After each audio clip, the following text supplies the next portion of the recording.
Hello, शुरू करते हैं। आज का टॉपिक है यूज ऑफ द। इससे पहले वाले वीडियो में हम लोगों ने यूज ऑफ ए और एन पढ़ लिया था कि ए और एन का प्रयोग कहाँ होगा। अब इस वीडियो में हम पढ़ेंगे कि द का प्रयोग कहाँ होगा। तो हम द का पहले हिंदी अर्थ जान लीजिए आप लोग क्या होता है। द का हिंदी अर्थ होता है वो या वही। तो द का भी यही अर्थ होता है और डैट का भी वही अर्थ होता है कि वो या वही। जहाँ किसी खास व्यक्ति की या वस्तु की या बात करें तो वहाँ हम द का प्रयोग करेंगे। अब चलिए रूल द्वारा समझते हैं। रूल नंबर 1, द का प्रयोग उस समय होता है जब हम किसी खास को ही इंग्लिश में पार्टिकुलर कहते हैं। किसी खास व्यक्ति की बात कर रहा है या वस्तु का बात कर रहा है तो उसके पहले द लगेगा। और कहाँ लगेगा? या कोई निश्चित व्यक्ति का बात कर रहा हो। जैसे हमने पहले एग्जाम्पल में पढ़ा था। देखिए, पहला एग्जाम्पल हमने यही पढ़ा था, the boy sitting on that chair is my friend. तो द बॉय लड़का सिटिंग ऑन दैट चेयर मतलब सिटिंग मतलब बैठा है, ऑन मतलब पर, दैट मतलब वह या वही, चेयर मतलब कुर्सी। तो जो लड़का उस कुर्सी पे बैठा है तो हम उसी की तो बात कर रहे हैं, किसी खास लड़के की तो बात कर रहे हैं कि जो उस कुर्सी पे बैठा है। तो वही कह रहा है कि किसी खास व्यक्ति या वस्तु के पहले दा का प्रयोग होगा। तो हम उस बॉय मतलब वो लड़का जो कुर्सी पर बैठा है उसकी विशेषता बता रहा है कि वही लड़के की हम बात कर रहे हैं। तो यहाँ किसी खास व्यक्ति की बात नहीं कर रहा है लड़के की, तो इसलिए उसके पहले दा का प्रयोग हुआ है। तो इसमें रूल नंबर 1 यही कहना चाह रहा है कि किसी खास या निश्चित व्यक्ति, अब निश्चित नहीं हो गया कि हम उसी कुर्सी पे जो लड़का बैठा हम उसी की बात कर रहे हैं, तो वो निश्चित हो गया। तो ये किसी निश्चित व्यक्ति या वस्तु या जिस का प्रयोग करेंगे तो उसके पहले हम दा का प्रयोग करेंगे। और कहाँ होगा ये भी देखते हैं। जिसका पहले उल्लेख हो चुका हो या जिससे वक्ता वक्ता मतलब कर्ता, कर्ता मतलब सब्जेक्ट परिचित हो के बारे में बात करते हैं हम। अब उदाहरण द्वारा समझते हैं।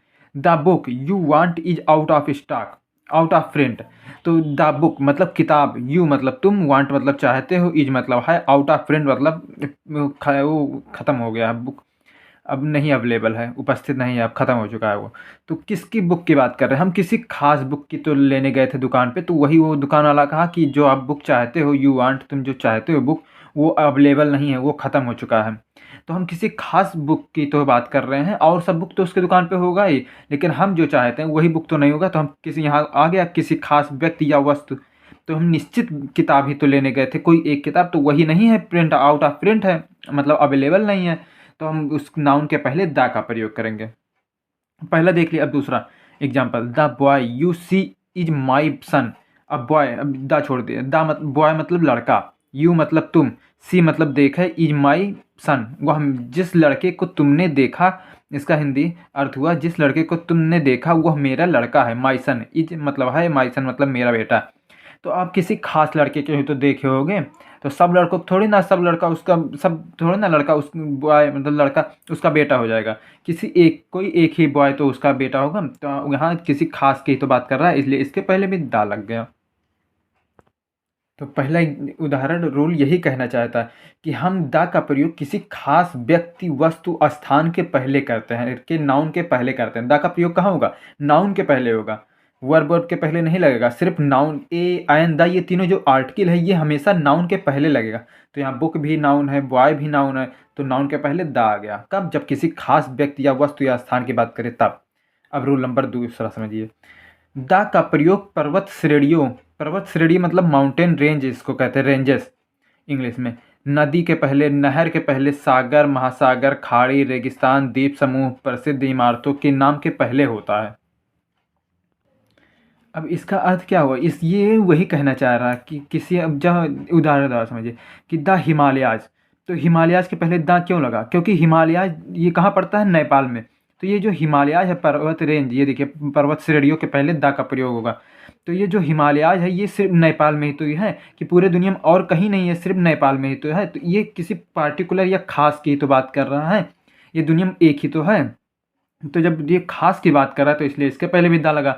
अब गंगा नदी पूरे दुनिया में एक ही तो नदी है और कहीं तो है नहीं, तो ये भी खास हो गया, इसलिए इसके पहले भी दा। स्वेज कैनाल हुआ या पनामा कैनाल हुआ, तो ये भी तो अपने दुनिया में सिर्फ एक ही एक है और कहीं तो है नहीं, तो इसलिए खास की बात हो गया, इसलिए इसके पहले भी दा लगेगा। तो यही कहना चाह रहा है कि पर्वत श्रेणियों के नाम के पहले, नदी के नाम के पहले, नहर के नाम के पहले, सागर के नाम के पहले, महासागर के नाम के पहले, खाड़ी, रेगिस्तान, द्वीप समूह के नाम के पहले, प्रसिद्ध इमारतों के नाम के पहले द का प्रयोग होगा। तो the Red Sea, the Indian Ocean, the Persian Gulf, the Sahara desert, ये डिजर्ट मतलब रेगिस्तान, द वेस्ट इंडीज ये देश, और द ताजमहल। अब ये ताजमहल किस में आ गया? प्रसिद्ध इमारत में। तो यही कहना चाह रहा कि किसी इसके नाम के पहले हमेशा दा का प्रयोग होगा। एक नोट, अब नोट भी देख लीजिए अब ये क्या कहना चाह रहा हूँ। देखिए, पर्वत शिखर इंडिविजुअल पीक्स जिसे कहते हैं, पर्वत शिखर को माउंटेन पीक्स भी कहते हैं, के पहले द का प्रयोग नहीं होता है। अब क्यों नहीं होता, अब ये भी देख लीजिए। हमने अभी पढ़ा कि द हिमालयाज, हिमालयाज क्या है? ये पर्वत श्रेणी है। इस पे हिमालयाज पर्वत श्रेणी पे बहुत सारे पहाड़, एक बहुत सारे चोटी है। अब देखिए हिमालयाज ऐसे ये एक लंबा पर्वत श्रेणी हो गया, तो इस पे बहुत सारे पर्वत चोटी हैं, जैसे ये माउंट एवरेस्ट हो गया, ये कंचनजंगा हो गया। तो ऐसे इस पे बहुत सारे पहाड़ हैं, इसे चोटी कहेंगे कि ऐसे लंबा लंबा एक चोटी रहता है पहाड़। तो माउंट एवरेस्ट हो गया, ये कंचनजंगा हो गया। तो यही, तो इस पे जो जो चोटी होगा इसके पहले तो दा लगेगा, हिमालयाज के पहले। ये हिमालयाज जो है ये पर्वत रेंज है, तो इसके पहले दा लगेगा, लेकिन जो पर्वत चोटी है इसके पहले दा नहीं लगेगा। क्यों? क्योंकि ये प्रॉपर नाउन है, और प्रॉपर नाउन के पहले आर्टिकल का प्रयोग नहीं करते हैं हम। अब जैसे ये देखिए माउंट एवरेस्ट हो गया, तो माउंट एवरेस्ट के पहले दा का प्रयोग नहीं होगा, ना ए का प्रयोग होगा। माउंट आबू ये राजस्थान में है, तो ये भी एक पर्वत श्रेणी है, इसी पे एक चोटी है, ये इसे माउंट आबू कहते हैं, इसका नाम है माउंट आबू। तो इस श्रेणी जो रहेगा इसके पहले दा का प्रयोग होगा, और इस जो ये चोटी रहेगा इसके पहले दा का प्रयोग नहीं होगा, ये प्रॉपर नाउन में आ जाएगा। तो प्रॉपर नाउन के पहले दा का प्रयोग, ए एन ये सब का प्रयोग नहीं करेंगे। अब चलिए एक और है विंध्याज, ये भी एक पर्वत श्रेणी है, इस पे भी इसके पहले भी दा का प्रयोग होगा, ये आप याद रखिएगा कि विंध्याज के पहले दा का प्रयोग होगा। अब रूल नंबर 3 समझते हैं। एक वचन के कॉमन नाउन्स जब वे समस्त जाति या वर्ग का बोध कराते हैं तो उनके पहले दा का प्रयोग होगा। उदाहरण से समझते हैं। अब the cow is a useful animal. अब देखिए काउ इसमें एक वचन है, हाँ एक वचन हो गया, डॉग भी एक वचन हो गया। अब इसमें यस लगा होता तब ये बहुवचन होता, प्लूरल, डॉग में यस लगा होता तब ये बहुवचन हो जाता, प्लूरल जिसे कहते हैं। तो दोनों एक वचन हो गए। अब फिर कॉमन नाउन, ये कॉमन नाउन ही तो है। काऊ मतलब गाय, ये पूरे दुनिया में जितने भी गाय हैं सभी के बारे में तो बता रहा है, किसी एक गाय के तो नाम नहीं ले रहा है। ऐसे डॉग भी, ये भी दोनों कॉमन नाउन हो गए। तो ये कह रहा है जब एक वचन और कॉमन नाउन्स जब वो समस्त जाति का बोध कराएं, पूरे अपने जाति का बोध कराएं, तो ये एक वचन में भी है और कॉमन नाउन है, तो ये पूरे जाति का ही बोध करा रहे हैं, तो उनके पहले दा का प्रयोग होगा। अब ये देखिए कैसे पूरे जात का बोध करा रहे हैं। Cow is a useful animal, cow मतलब गाय, इज मतलब है, ए मतलब एक, यूजफुल मतलब लाभदायक, एनिमल मतलब जानवर। तो गाय एक लाभदायक जानवर है, ये सही बात है। हाँ, तो पूरे दुनिया में जितने भी गाय हैं सभी तो लाभदायक गाय हैं। तो इसलिए कह रहा है, यही कह रहा है कि जब समस्त जात का बोध कराते हैं, अब ये समस्त जात का नहीं बोध करा रहा है कि सब गाय का बात कर रहा है, तो उसके पहले दा का प्रयोग होगा।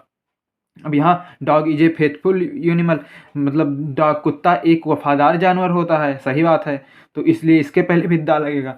तो एक वचन के कॉमन नाउन्स जब वो समस्त जात का बोध कराएं तो उसके पहले दा का प्रयोग होगा। अब रूल नंबर 4, धार्मिक पुस्तकों के नाम के पहले दा का प्रयोग होगा। अब धार्मिक पुस्तक किसे कहते हैं? जैसे रामायण हो गया, गीता हो गया, बाइबल हो गया, कुरान हो गया, तो ये सब धार्मिक पुस्तक ही तो हैं, तो इसके पहले भी दा का प्रयोग होगा। लेकिन जब वो पुस्तक के नाम के पहले कब या लेखक का नाम दिया हो तो दा का प्रयोग नहीं होगा, तब दा नहीं लगेगा। अगर ये जैसे लिखा, रामायण को किसने लिखा है? वाल्मीकि लिखा है, तो अब यहाँ आ जाएगा एग्जाम में कि वाल्मीकि और ये पास्ट्राफी यस, ये पास्ट्राफी यस मतलब इसका हिंदी अर्थ होता है का, वाल्मीकि का रामायण, मतलब वाल्मीकि ने लिखा था रामायण। तो यही कह रहा है कि जब पुस्तक के नाम के पहले कब या लेखक का नाम आ जाए तो उसके पहले दा नहीं लगेगा। अब देखिए यहाँ वाल्मीकि आ गया तो ये नाम नहीं हो गया, तो इसके पहले दा का प्रयोग नहीं होगा। यहाँ कब इसके लेखक का नाम आ गया तो इसके पहले दा का प्रयोग नहीं होगा। अब महाभारत, महाभारत भी तो एक धार्मिक पुस्तक है, तो उसके पहले भी व्यास, वेद व्यास ने लिखा है महाभारत, एपोस्ट्रोफियस मतलब का, तो व्यास का, ये मतलब वेद व्यास का महाभारत, तो ये भी लेखक का नाम पहले आ गया किसके? धार्मिक पुस्तक के नाम के पहले, तो इसलिए इसके पहले भी दा का प्रयोग नहीं होगा। अगर ये इतना नहीं होता तो ये दा के पहले, इसके पहले दा लगता महाभारत के, और ये भी नहीं होता तो रामायण के पहले भी दा लगता है जैसे ये लगा, लेकिन अगर नाम आ गया लेखक का तो उसके पहले दा का प्रयोग नहीं होगा। चलिए अब रूल नंबर 5 देखते हैं हम। चलिए रूल नंबर 5, अगर दिशा के पहले कोई प्रीपोजिशन हो तो उसके पहले दा का प्रयोग होगा। किसके पहले? उस दिशा के पहले। अगर दिशा के पहले कोई प्रीपोजिशन है, अब देखिए यहाँ दिशा, साउथ दिशा हो गया, उसके पहले प्रीपोजिशन फ्रॉम आ गया, तो दिशा के पहले अगर कोई प्रीपोजिशन आता है तो दिशा के नाम के पहले दा लगेगा। हम दा का प्रयोग ही तो पढ़ रहे हैं, ए एन द आर्टिकल का। तो ये कह रहा कि अगर प्रीपोजिशन आ रहा है दिशा के पहले तो उसके पहले दा लगेगा, तो दा का प्रयोग होगा। अगर प्रीपोजिशन नहीं आ रहा है तो दा का प्रयोग भी नहीं होगा। एग्जाम्पल समझते, he is coming from the south. He मतलब वह, इज मतलब है, कमिंग मतलब आ रहा है, फ्रॉम मतलब से, द साउथ मतलब दक्षिण से, वह दक्षिण से आ रहा है। तो अब देखिए दिशा, दिशा ये आ गया, साउथ मतलब दक्षिण। अगर दिशा के पहले कोई प्रीपोजिशन आ रहा है तो दिशा के नाम के पहले दा लगेगा। दा यही लगेगा, प्रीपोजिशन से पहले नहीं लगेगा, नाउन से पहले लगेगा। तो इसके पहले आ गया प्रीपोजिशन फ्रॉम। अब प्रीपोजिशन, तो इसलिए प्रीपोजिशन आ जाए तो दिशा के नाम के पहले दा का प्रयोग होगा। अगर प्रीपोजिशन ये नहीं आ रहा है तो दा का प्रयोग भी नहीं होगा। अब दूसरा उदाहरण, माई हाउस फेसेस ईस्ट। तो माई हाउस, अब फिर ईस्ट, देखिए ईस्ट मतलब पूरब। अब दिशा आ गया, अब दिशा के पहले कोई प्रीपोजिशन नहीं है। प्रीपोजिशन किसे कहते हैं, एट, इन, कम, फ्रॉम, ये सब यही प्रीपोजिशन है। तो ईस्ट मतलब पूरब हो गया। अब इसके पहले कोई प्रीपोजिशन तो आया नहीं है, इसके पहले फेसेस आया है, वर्ब आ गया। तो जब इसके पहले अगर प्रीपोजिशन नहीं आया है तो दा का प्रयोग भी नहीं होगा। अब देखिए इसमें दा का प्रयोग नहीं हुआ है। यदि दिशा के पहले प्रीपोजिशन नहीं है, प्रीपोजिशन नहीं है, सिर्फ दा लगा है, तो वह किसी खास की बात कर रहा है, खास चीज़ की बात कर रहा होगा। अगर इसके पहले देखिए अगर दा लगा है और प्रीपोजिशन नहीं आया है तो इसका मतलब वो किसी खास की बात कर रहा होगा। एग्जाम्पल, द ईस्ट मतलब पूर्वी देश। तो अगर इसके पहले देखिए अगर दा नहीं लगा है, ये देखिए दा लगा है, इसमें ईस्ट के पहले दा लगा है, तो द ईस्ट मतलब हो जाएगा, इसका हिंदी अर्थ निकलेगा पूर्वी देश। और द बेस्ट इसका मतलब पश्चिमी देश हो जाएगा। जियोग्राफिकल डायरेक्शंस, आठों भौतिक दिशाओं के पहले दा लगता है। अब 8 भौतिक दिशाएं कैसे होती हैं वो भी जान लीजिए। देखिए 4 दिशाएं होती हैं main, east, west, north, south, ये 4 दिशा होती हैं। लेकिन इसमें हमने बात क्या किया है, जियोग्राफिकल डायरेक्शन, आठों दिशा, आठों भौगोलिक दिशाओं के पहले दा का प्रयोग होगा। तो हम तो ये समझ गए कि इसके पहले दा का प्रयोग होगा, ईस्ट के पहले दा, ये सब। और 8 दिशाएं कौन सी होती हैं, तो ये 8 दिशाएं, तो 4 तो आप जान गए, 4 में और 4 बाकी ये होती हैं। तो और इस दिशा का नाम क्या होगा, तो ऊपर जो है नॉर्थ और नीचे क्या है इसके बगल में ईस्ट, तो इस दिशा का नाम हो गया नॉर्थ ईस्ट। अब इस दिशा का नाम, पहले ऊपर नॉर्थ हम देखेंगे, फिर उसके बाद वेस्ट, ये नॉर्थ वेस्ट हो गया। अब इस दिशा का नाम क्या है, पहले सबसे इसको पहले मेन दिशा यही है, नॉर्थ और साउथ, तो सबसे पहले यही लिखेंगे। अब देखिए उन्हें ऊपर ये नॉर्थ है, तो ऊपर की जब बात कर रहे हैं तो हम पहले नॉर्थ लिखे हैं यहाँ पे, और जब नीचे की बात कर रहा है तो पहले हम साउथ लिखेंगे। तो यहाँ ये कौन सी दिशा होगी, साउथ, और उसके बाद कौन सा आया, वेस्ट, ये पश्चिम की तरफ है तो ये वेस्ट हो गया। और इधर आएंगे तो ये पहले साउथ हो जाएगा फिर ईस्ट हो जाएगा। तो ये आठों दिशा यही हो गए, 1 2 3 4 5 6 7 8, ये 8 दिशा हो गए। तो इनके पहले दा का प्रयोग होगा, तो आठों दिशाओं के पहले दा का प्रयोग होगा लगता है। अब ये दा नॉर्थ हो गया। अब देखिए दूसरा एग्जाम्पल, द साउथ वेस्ट। अब देखिए द साउथ वेस्ट कहाँ है, ये देखिए द साउथ वेस्ट, साउथ ये हो गया और वेस्ट ये हो गया, तो इस दिशा की बात कर रहा है, तो ये इसके पहले भी दा लगेगा। तो आठों दिशाओं के पहले दा का प्रयोग होगा। नोट देख लीजिए, इसमें भी एक नोट है, किसी स्थान के नाम से पहले किसी दिशा का नाम आता है तो उसके पहले दा का प्रयोग नहीं होगा। अब ये क्या कह रहा है कि किसी स्थान के नाम से पहले, किसी स्थान के नाम से पहले, अब स्थान कौन सा हो गया, जैसे बंगाल हो गया, इंडिया हो गया, तो ये स्थान तो हो गया। तो स्थान के नाम से पहले किसी दिशा का नाम आता है। अब देखिए बंगाल के पहले वेस्ट आ गया, इंडिया के पहले साउथ आ गया, का नाम आता है तो उसके पहले दा का प्रयोग नहीं होगा। तो इसके पहले हम दा नहीं लगा सकते, गलत हो जाएगा। अब देखिए दा, लेकिन दा वेस्ट बंगाल नहीं होगा। अब देखिए हमने क्या बताया कि अगर किसी स्थान के नाम से पहले कोई दिशा आ जाए तो उसके पहले दा नहीं लगेगा, तब ये दा वेस्ट बंगाल, ये गलत हो गया। तो दा वेस्ट बंगाल नहीं होगा, सिर्फ वेस्ट बंगाल होगा। लेकिन अगर इसी में दिशा के नाम में ई आर्यन हो तो दा लगेगा। ये सब नियम आपको याद ही करना पड़ेगा। अगर देखिए दिशा के नाम के पहले बाद में अगर ई आर्यन लग रहा है तो उसके पहले दा का प्रयोग होगा। अभी हमने क्या बताया कि कोई स्थान हो गया, उसके पहले अगर कोई दिशा का नाम आ जाता है तो उसके पहले दा नहीं लगेगा, लेकिन लग भी सकता है कब, जब दिशा के नाम में ई आर्यन आ जाए तब उसके पहले ये हो दा लगेगा। अब ये क्या हो गया, द वेस्टर्न राजस्थान, तो इसका हिंदी अर्थ निकलेगा द वेस्टर्न राजस्थान, मतलब पश्चिमी राजस्थान। अगर वेस्ट बोल देता तो पश्चिम हो जाता, पश्चिम राजस्थान। अब ऐसे इसका अर्थ निकलेगा कि पश्चिमी राजस्थान की बात कर रहा है, द वेस्टर्न राजस्थान, पश्चिमी राजस्थान। अब ये ई आर्यन नहीं होता तो वेस्ट राजस्थान मतलब पश्चिम राजस्थान हो जाता। अब दूसरा उदाहरण, the western part of Bihar, मतलब वेस्टर्न मतलब पश्चिमी, पार्ट मतलब हिस्सा, तो बिहार का पश्चिम ऑफ मतलब का, बिहार का पश्चिमी हिस्सा। तो ये देखिए दिशा के नाम में ई आर्यन आ गया, तो इसलिए इसके पहले दा लगेगा, तो the western part of Bihar होगा। अब अब अगला रूल समझते हैं। अब चलिए रूल नंबर 7, जब प्रॉपर नाउन के पहले कोई एडजेक्टिव हो तो द का प्रयोग होगा। पहले तो आप ये जान लीजिए कि प्रॉपर नाउन के पहले आर्टिकल का प्रयोग नहीं होगा। कोई भी प्रॉपर नाउन दिया है तो उसके पहले ए एन द ये कुछ नहीं लग सकता। प्रॉपर नाउन का क्या होता है? प्रॉपर नाउन जैसे आप किसी का नाम लीजिए, जैसे अभिषेक हो गया, तो अभिषेक किसी का नाम हो गया, तो ये प्रॉपर नाउन हो गया। तो प्रॉपर नाउन के पहले हम ए या एन का प्रयोग नहीं कर सकते। अब ए अभिषेक नहीं कर सकते हम, ना एन अभिषेक कर सकते, ना इसके पहले दा लगा सकते हैं दा अभिषेक। तो ये प्रॉपर नाउन के पहले आर्टिकल का प्रयोग नहीं हो सकता है। और कब होगा ये भी जान लीजिए, जब प्रॉपर नाउन के पहले कोई एडजेक्टिव हो तो दा का प्रयोग होगा। अब देखिए यहाँ प्रॉपर नाउन हो गया तो इसके पहले दा वैसे तो नहीं लगेगा, लेकिन अगर अभिषेक के पहले कोई एडजेक्टिव आ जाता है, एडजेक्टिव शब्द किसे कहते हैं? जो किसी नाउन या प्रोनाउन का विशेषता बताए उसे हम एडजेक्टिव कहते हैं। अगर अभिषेक का कोई शब्द विशेषता बता रहा है कि जैसे गुड मतलब अच्छा, तो ये विशेषता हो गया, उसके बारे में बता रहा है, तो जो विशेषता बताए तो उसके पहले हम आर्टिकल का प्रयोग करेंगे। अब देखिए एग्जाम्पल समझते हैं। ग्रेट शेक्सपियर, शेक्सपियर एक लेखक थे जो महान बहुत अच्छे लेखक थे ये इंग्लिश के, तो ये उनका शेक्सपियर तो उनका नाम हो गया, तो ये प्रॉपर नाउन हो गया। अब ग्रेट उनके आगे ग्रेट लग गया, तो ग्रेट ये एडजेक्टिव है।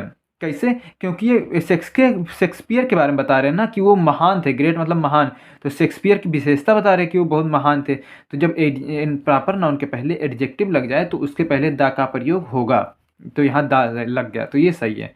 अब गांधी, गांधी जी को सब जानते हैं, वो बहुत महान थे, तो ये उनका प्रॉपर नाउन हो गया गांधी जी, उनका तो नाम ही था, तो उसके पहले इमॉर्टल लग गया। इमॉर्टल मतलब अमर, तो ये उनकी विशेषता ही तो बता रहा है कि गांधी जी अमर थे, तो उनके बारे में बता रहा है, उनकी विशेषता बता रहा है। तो जब विशेषता बताए किसी प्रॉपर नाउन के पहले अगर कोई एडजेक्टिव आ जाए, एडजेक्टिव जो विशेषता बताए उसे कहते हैं एडजेक्टिव, तो उसके पहले दा का प्रयोग होगा, तो यहाँ दा सही है। इमॉर्टल मतलब अमर होता है। आप जिस चीज़ की इंग्लिश हिंदी ना जानिए तो उसके पहले ही वो हिंदी में लिख लीजिएगा, याद करने में आसानी रहेगा। जब बार बार आप देखेंगे तो खुद ब खुद याद हो जाएगा, उसके आपको याद करने की ज़रूरत नहीं पड़ेगी।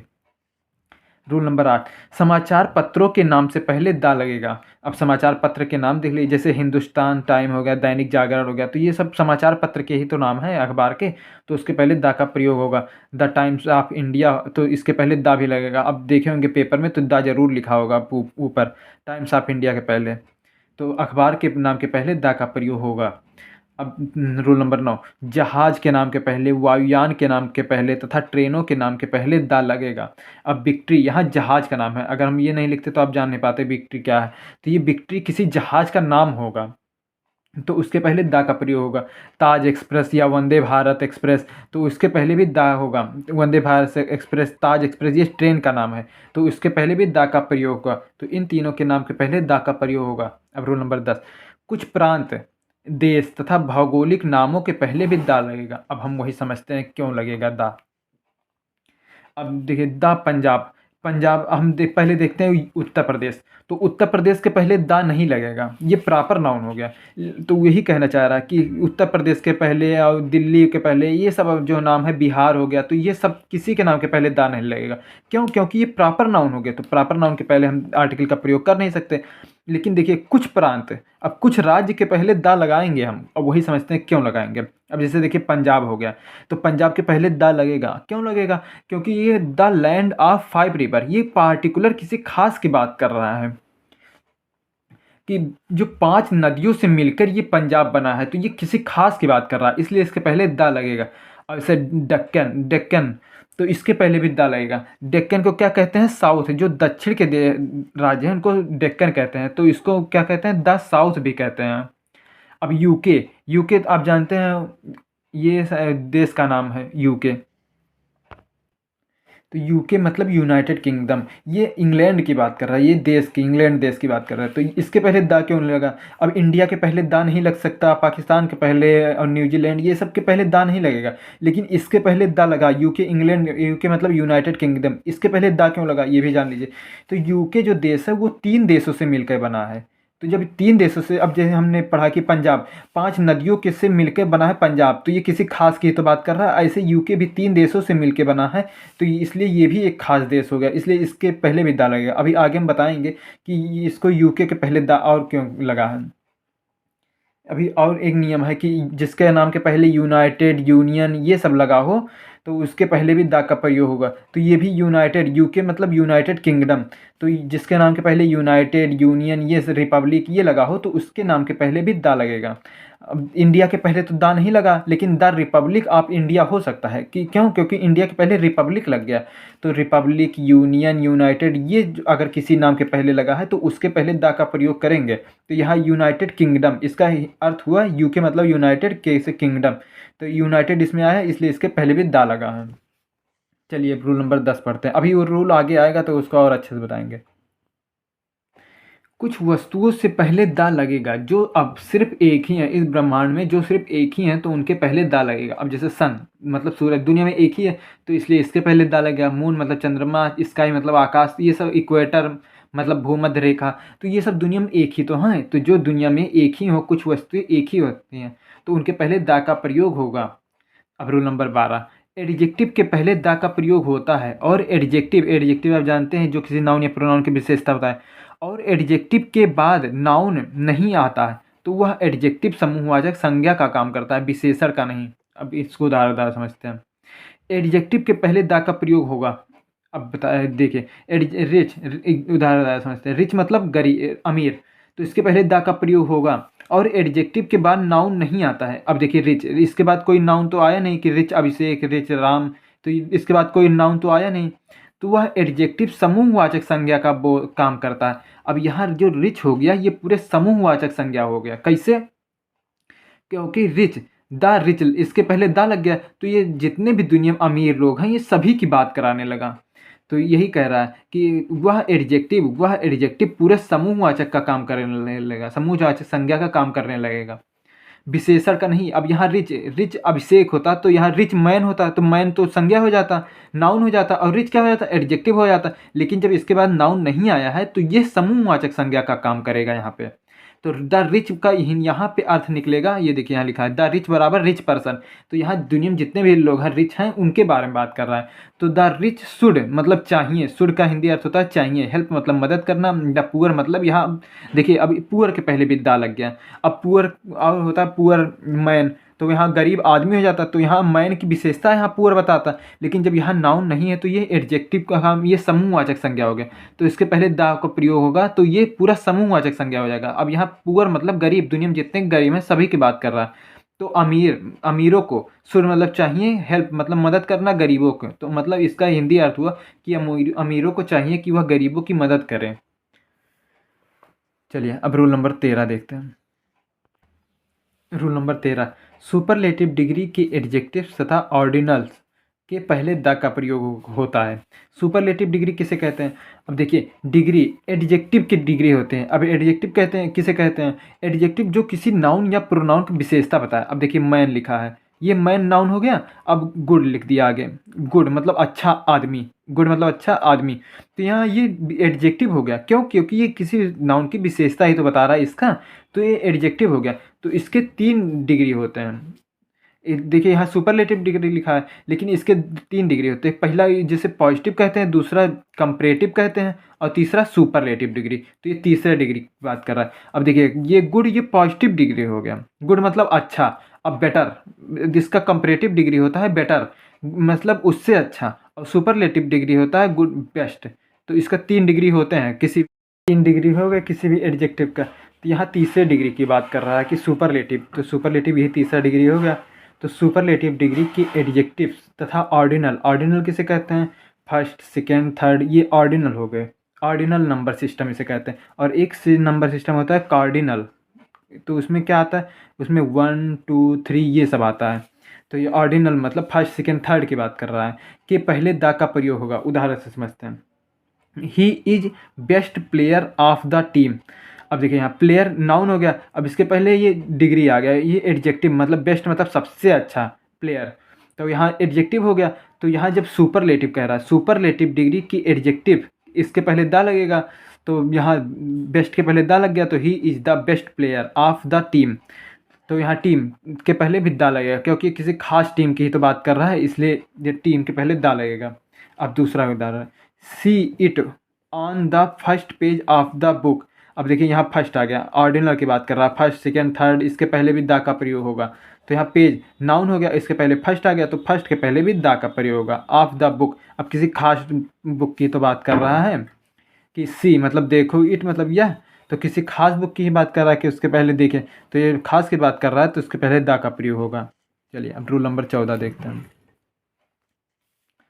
अगर किसी वाक्य में बहुवचन संज्ञा के साथ ऑफ द टू लगा है, अब क्या कर रहा है, किसी बहुवचन संज्ञा देखिए यहाँ बॉयज बहुवचन संज्ञा हो गया, तो उसके पहले उसके साथ ऑफ द टू लगा है। अब देखिए यहाँ अभी ऑफ द टू लगा है उदाहरण में, और डिग्री कंपैरेटिव है। हमने क्या बताया कि 3 डिग्री होते हैं, पॉजिटिव, कंपैरेटिव, सुपरलेटिव। ये एडजेक्टिव के 3 डिग्री होते हैं। तो अब यहाँ देखिए टॉलर लिखा है, तो ये देखिए इसका पॉजिटिव डिग्री होगा टॉल मतलब लंबा, कंपैरेटिव डिग्री टॉलर मतलब उससे लंबा, और सुपरलेटिव डिग्री टॉलेस्ट मतलब सबसे लंबा हो गया। तो इसके 3 डिग्री हो गया, तो पॉजिटिव, कंपैरेटिव, सुपरलेटिव। तो यहाँ कंपैरेटिव की बात कर रहा है कि अगर डिग्री कंपैरेटिव हो तो डिग्री के पहले द लगेगा। तो यहाँ देखिए कंपैरेटिव डिग्री आ गया, उसके पहले अब बाद ऑफ द टू आ गया, उसके बाद प्लूरल नाउन बहुवचन संज्ञा नाउन प्लूरल भी आ गया, तो इसलिए इसके पहले कंपैरेटिव डिग्री के पहले द का प्रयोग होगा। हम द का प्रयोग समझ रहे हैं कि कहाँ कहाँ होगा, तो ये भी जानेंगे। अब 15वां रूल देखते हैं, पैरेलल कंस्ट्रक्शन, इसको समानांतर निर्माण भी कहते हैं, वाले वाक्य में डिग्री कंपैरेटिव और आर्टिकल द डिग्री से पहले लगेगा। तो इसमें पैरेलल कंस्ट्रक्शन वाले वाक्य क्या होते हैं ये भी हम देख लेते हैं। तो उसके में डिग्री कौन सा, कंपैरेटिव डिग्री ही आएगा, ये ना पॉजिटिव आएगा ना सुपरलेटिव, ये डिग्री नहीं आ सकता, सिर्फ बीच वाला कंपैरेटिव डिग्री आएगा। वाले वाक्य में कंपैरेटिव डिग्री आएगा और आर्टिकल द आएगा, किसके डिग्री से पहले आएगा। अब उदाहरण समझते हैं, द हायर वी गो, हम इसका हिंदी अर्थ है हम जितनी ऊंचाई पे जाएंगे, हायर मतलब ऊंचाई पे जाएंगे, द कूलर वी फील मतलब उतना हमें ठंडक महसूस होगा। तो देखिए यहाँ हायर, इसका देखिए पहला positive degree H I G H high, फिर दूसरा comparative H I G H E R higher, और इसका superlative degree highest H I G H E S T highest. अब 3 डिग्री हो गया, अब किसकी बात कर रहा है, कंपैरेटिव डिग्री की। तो पैरेलल कंस्ट्रक्शन वाले में बात कर रहा है कि कंपैरेटिव डिग्री रहेगा, हमने कंपैरेटिव डिग्री लगा दिया हायर और कूलर, ये कंपैरेटिव डिग्री हो गया, इसका पॉजिटिव होगा कूल, और इसका सुपरलेटिव डिग्री हो, तो ये बीच वाला हो गया। अब सुपरलेटिव डिग्री कूलेस्ट हो जाएगा और इसका पॉजिटिव कूल हो जाएगा। तो डिग्री कौन सा आ गया, कंपैरेटिव, और डिग्री से पहले द लगेगा। तो अब देखिए यही कह रहा है कि जिसमें ऐसा हो कि जैसे जैसे अगर दाम किसी चीज़ का दाम बढ़ रहा है तो उसका वो भी क्वांटिटी भी बढ़ रहा है, अगर दाम घट रहा है तो क्वांटिटी भी घट रहा है। तो ऐसे वाले वाक्य में कंपैरेटिव डिग्री का यूज करेंगे और कंपैरेटिव डिग्री से पहले द का यूज करेंगे। तो इसमें भी देखिए, अब यहाँ ग्रेट है, ग्रेटर है, यहाँ हायर है, यहाँ लेकिन हाईएस्ट नहीं कर सकते, क्यों, क्योंकि डिग्री हमेशा कंपैरेटिव ही रहेगा। और यहाँ आर्टिकल में दा भी ऐसा भी नहीं कि यहाँ दा ना लगाइए, दा लगाना पड़ेगा, दोनों डिग्री के पहले दा लगेगा। तो हम यही प्रयोग समझ रहे हैं कि इस ऐसे वाले वाक्य में, पैरेलल कंस्ट्रक्शन वाले वाक्य में डिग्री कंपैरेटिव रहेगा, डिग्री कंपैरेटिव हो गया, उसके पहले आर्टिकल दा लगेगा, डिग्री के पहले दा लगेगा, दा भी लग गया, इसका मतलब ये सही है। अब द ग्रेटर, अब ग्रेटर का पॉजिटिव डिग्री होता है ग्रेट, GREAT ग्रेट। अब कंपैरेटिव इसमें TER लगा देंगे, अब सुपरलेटिव में EST लगा देंगे। अब ये हम डिग्री किस में समझेंगे, एडजेक्टिव में समझेंगे। हमने पहले नाउन पढ़ा, फिर आर्टिकल, अब प्रोनाउन पढ़ेंगे, फिर एडजेक्टिव पढ़ेंगे, तीसरा टॉपिक है वो, चौथा टॉपिक, तो हम उसमें समझेंगे ये वाला। अभी आप थोड़ा थोड़ा समझ लिए बस कि देखिए यहाँ ग्रेटर कंपैरेटिव डिग्री होगा, इसका पॉजिटिव, हम इस देखिए बीच वाला हो जाएगा कंपैरेटिव, और इधर जाएंगे तो सुपरलेटिव, और इधर जाएंगे तो पॉजिटिव। तो ग्रेटर का पॉजिटिव क्या होगा, ग्रेट, और इसका सुपरलेटिव ग्रेटेस्ट। अब ये भी देख लीजिए, हायर का हाई हो जाएगा, और इसका अगर सुपरलेटिव देखेंगे तो हाईएस्ट हो जाएगा, इधर जाएंगे तो हाईएस्ट, और इधर जाएंगे तो हाई हो जाएगा।